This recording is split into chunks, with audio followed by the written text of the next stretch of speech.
اگر میں آپ کو بھیجنا شروع کروں نا تو آپ کا فرسٹ کوشچن.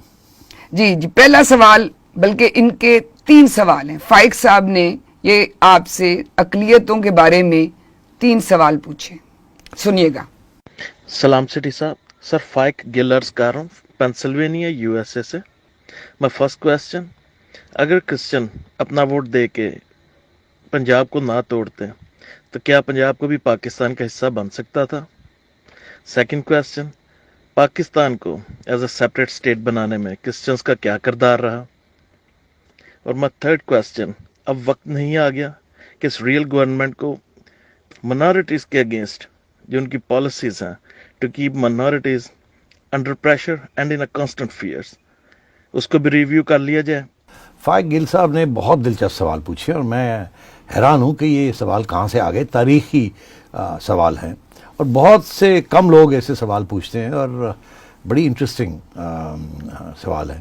میرا خیال ہے بہت سے لوگوں کو تو اس کا جواب بھی نہیں پتہ ہوگا. مجھے بھی تھوڑی سی اس پہ ریسرچ کرنی پڑی کیونکہ اتنی یادداشت نہیں ہے کہ پارٹیشن کے وقت کرسچن کمیونٹی کا کیا رول تھا.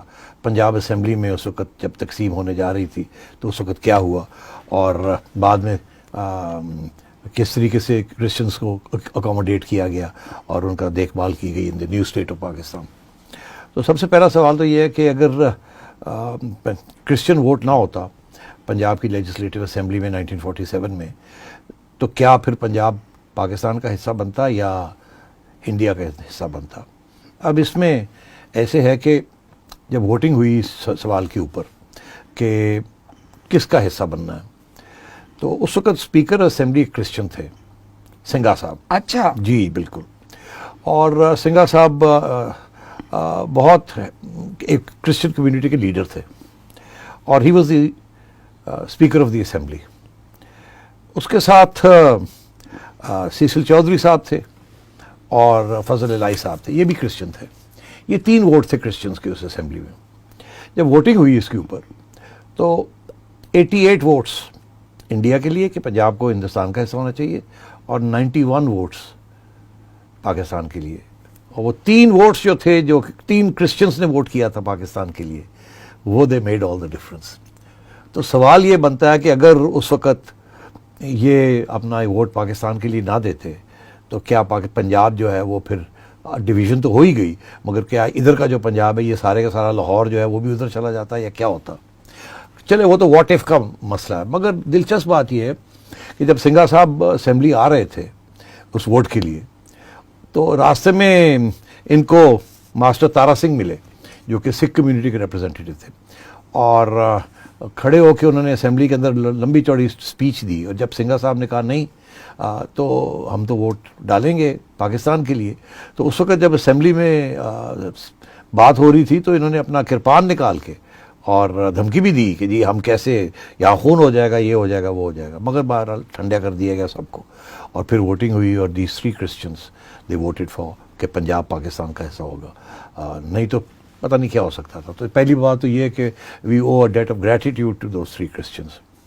سیسل چودھری صاحب کا نام تو خیر بعد میں بھی روشن ہوا. سنگھا صاحب بھی بہت بڑے کمیونٹی لیڈر تھے، لاہور کی رہائش تھی ان کی.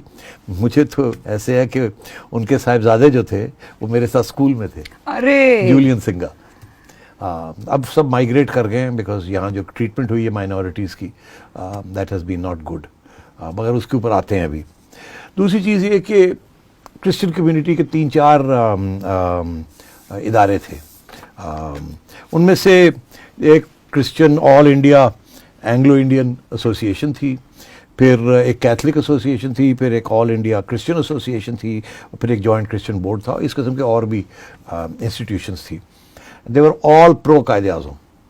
یہ سب نے پاکستان کے لیے ووٹ ڈالا اور اس کے لیے جدوجہد کی بیکاز آف قائد اعظم. وہ سمجھتے تھے یہ سیکولر شخص ہے، یہ ڈیموکریٹک شخص ہے، یہ ہماری پروٹیکشن کریں گے. اور قائد اعظم نے بھی بڑی حمایت کی کرسچن کمیونٹی کی.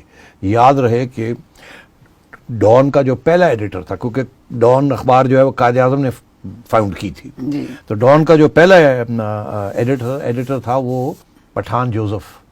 وہ he was the first editor of Dawn. اس کو قائد اعظم صاحب نے وہ کرسچن تھے. وہ کرسچن تھے اس لیے. اور اس کے بعد بھی ایک اور کرسچن بنے، وہ بھی قائد اعظم نے ان کو لگایا تھا. اسی طریقے کے ساتھ قائد اعظم کی بڑی دوستی تھی. جو اس وقت ایمبیسڈر تھے انڈیا کے ان لنڈن, وہ بھی ایک کرسچن تھے, ان کے ساتھ بھی بڑی دوستی تھی. اور جب بھی قائد اعظم وہاں جاتے تھے تو ان کے ساتھ بڑی دوستی تھی, اور وہ بڑی حمایت کرتے تھے قائد اعظم کا جو موقف تھا. پھر کرسچنز نے بہت امپورٹنٹ رول وہاں, جب نہرو صاحب کی رپورٹ آئی آن مائنورٹیز اور کس نے کیا ہونا ہے اور کیا نہیں ہونا, تو قائد اعظم نے اس کو ریجیکٹ کر دیا تھا کہ کس قسم کی اسٹیٹ بنے گی ہندوستان میں.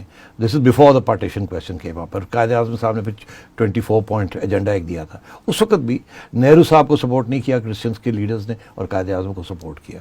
تو at every stage Christian community کا بہت بڑا رول رہا ہے in the freedom movement and in the movement for Pakistan. جب باؤنڈری کمیشن دیکھ رہی تھی کہ جی کون سی چیز کہاں ہوگی, یہ ادھر ہوگا یہ ادھر ہوگا, تو اس وقت بھی 2-3 ایسے علاقے تھے جہاں کے کرسچن کمیونٹی کے لوگ خود پہنچے, انہوں نے پریزنٹیشنز کی اور وہاں آرگیو کیا کہ نہیں یہ جو جگہ ہے یہ ادھر کی نہیں, ادھر کی نہیں, یہ پاکستان کا حصہ ہوگی, and so on and so forth. تو بہت سے اس قسم کے بہت سے ایگزامپلز ہیں. اور اس کے بعد بھی پارٹیشن کے بعد بھی کرسچن کمیونٹی نے بہت اہم رول ادا کیا. وہاں آپ کے پاکستان ایئر فورس کے first chief was a Christian, آپ کے چیف جسٹس جنہوں نے آئین بنائی آپ کی جسٹس کارنیلیس, وہ بھی کرسچن تھے. پاکستان کے 65 وار میں آپ نے بہت سے نام سنے ہوں گے آف فائٹر پائلٹس جنہوں نے بہت اہم رول ادا کیا, اینڈ سو آن. تو میں یہ سمجھتا ہوں کہ کرسچن کمیونٹی کا بہت امپورٹنٹ رول رہا ہے in the Pakistan movement and in support of Quaid Azam. اور آخر میں اسی پوائنٹ کے اوپر کرسچن کمیونٹی کا بہت اہم رول ہے in the education system of Pakistan, pre partition and post partition. سب ہمارے سیاسی لیڈرز جنہوں نے فریڈم کے لیے لڑے, they were all educated, most of them, also main important ones in Christian institutions. سب سے پریمیئر انسٹیٹیوشنز کون سی تھی؟ Lawrence college Ghora Gali, Murray college in Sialkot, Edwardes college in Peshawar, F C college in Lahore. ٹھیک, اور دس از وائی ہر جگہ پہ the head a big college اور reputed institution. اس کے علاوہ سب سے امپورٹنٹ ڈیولپمنٹ یہ تھی کہ کرسچن کمیونٹی پہلی کمیونٹی تھی جس نے انگریزی سیکھی. ان کے جو لیڈرز تھے اور ان کی جو اسکولز تھے وہاں بھی جو پڑھائی جاتی تھی, کیونکہ وہ برٹش راج کے ساتھ ان کا بہت امپورٹنٹ تعلق تھا. تو انگلش کا استعمال کرنا اور تعلیم میں کرسچن لیڈرز جو تھے they were in the lead. اور انگلش کے ساتھ اور تعلیم کے ساتھ اور برٹش راج کے ساتھ جو ان کی ویلیوز تھیں آف سیکولرزم, ڈیموکریسی, یہ ساری ویلیوز بھی انہوں نے امبائب کی.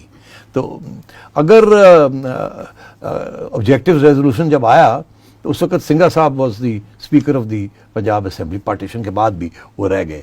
مگر جب آبجیکٹیو ریزولوشن آیا تو پھر سنگھا صاحب کے اوپر یا پریشر آیا یا کہا گیا کہ اب اچھا نہیں لگتا کہ ایک نان مسلم ہماری اسمبلی کا ہو. تو اس وقت سے یہ پھر ٹلٹ ہونا شروع ہوا ہے سارا کچھ. سو ہی سیڈ ٹھیک ہے, he resigned and then life went on and history became something else. جناب آپ ایک بہت امپورٹنٹ ایجوکیشن انسٹیٹیوشن آپ نے مس کر دی ہے, عورتوں کا. ہاں you are right, Kinnaird College. جی بالکل, تھینک یو. آف کورس, وہاں معذرت, آئی ایم سوری, بالکل ذہن سے نکل گیا because Kinnaird was a very important institution, ابھی بھی بہت امپورٹنٹ انسٹیٹیوشن ہے. تھینک یو جی, میرا کالج ہے جی. اچھا جی, آپ نے ایک ان کا جو لاسٹ کویسچن تھا وہ اس پہ بھی ذرا آپ ان کا جواب دیں کہ وہ کہتے ہیں کہ اس وقت جو اقلیتوں کا حال ہے پاکستان کے اندر اور جتنی مصیبتوں سے وہ گزر رہے ہیں, اور تو حکومت کو چاہیے نہیں کہ یہ ایسی پالیسیز اپنی ریویو کریں تاکہ ان کے سانس میں سانس آئے. دیکھیے یہ تو کہنے کی ضرورت نہیں ہے, اور ہمیں بڑا دکھ ہوتا ہے کہ جو مائنورٹیز کے ساتھ ضیاء الحق کے زمانے کے بعد جو سلوک ہوا ہے وہ اچھا سلوک نہیں ہوا, اور we should hang a head in shame. یہ وہ مائنورٹیز ہیں who played a very important role. Parsis تھے, کرسچنس تھے, ہندوز تھے اور مائنورٹیز تھے. کرسچن کمیونٹی تو افورڈ کر سکتی تھی. ضیاء الحق کے زمانے کے بعد انہوں نے مائگریٹ کرنا شروع کر دیا, کوئی کینیڈا چلے گئے, کوئی آسٹریلیا چلے گئے. اور لاہور کی وہ لائف تھی, ان کی انسٹیٹیوشنز اور ان کے اور جو ان کا پیار محبت تھی ود دا مسلم کمیونٹی. میں خود ایک کرسچن اسکول میں میری تعلیم ہوئی, اور سم آف مائی بیسٹ فرینڈس اور کرسچنز. یولین سنگھا کی میں بات کر رہا ہوں, مگر وہ بیچارے دب گئے آفٹر ضیاء الحق. اس وقت اتنی وہ ایک ماحول نیا بننا شروع ہو گیا تھا یہاں, جس کے اندر مائنورٹیز ڈڈنٹ فیل پروٹیکٹڈ. اور وہ دن ہے اور آج کا دن ہے وہ سانس لینا مشکل ہوا ہوا ان کے لیے. اور ہم تو یہی دعا کرتے ہیں کہ یہاں ایسی کوئی لیڈرشپ آئے اور ہماری مذہبی جماعتوں کو بھی اللہ تعالیٰ کو سمجھائے کہ مائنورٹیز کو ایسے نہیں ٹریٹ کرنا چاہیے, ان کو رائلٹی کی طرح ٹریٹ کرنا چاہیے. ہمارے حضور تو صلی اللہ علیہ وسلم وہ تو یہی کرتے تھے, مائنورٹیز کا بڑا پیار کرتے تھے, ان کی پروٹیکشن کرتے تھے. مگر unfortunately we as Muslims have failed and یہ this reflects very badly on us. Royalty کی طرح ٹریٹ کریں نہ کریں مگر کم از کم برابر شہری کی طرح تو ٹریٹ کریں جو ان کا حق ہے.